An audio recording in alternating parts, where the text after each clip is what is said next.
Okay, it's Friday, 19th of December. Christmas tree is on epileptic level 2.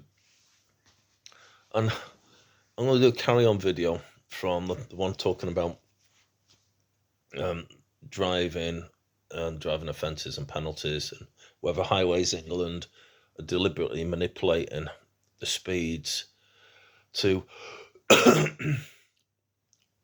to manage the traffic at lower levels. So they've made a decision that it's a lot easier just to add hours onto people's days than deal with catastrophic crashes. Now, it's pretty clear that from everybody's life experience, when you're driving, the speed restrictions are kicking in and don't make any sense. I've driven around some areas, even in Wales, where they've reduced speed in areas near housing, and it's happened quite across the board in the UK on the basis of reducing emissions. So they've set a speed limit of 50 going through a section of about 3 or 4 miles in order to reduce emissions. And I'm thinking, oh, they don't have any systems of testing the air quality in that.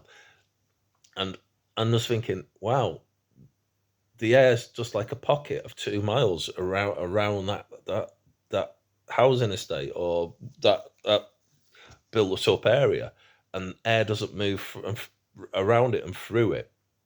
I never knew that. I didn't realize that air just was trapped in bubbles. I didn't. I just. We must have little zones of air pockets, and obviously I'm being facetious here. But my point being is, the pollution, if there is any pollution, will just travel in every direction anyway.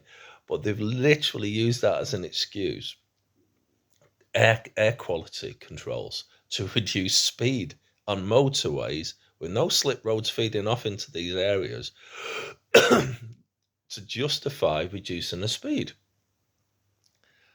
There's no real studies on it either, by the way. It's subjective. It's literally based on modelling. You know, the famous modelling. Well, we had enough of that during COVID.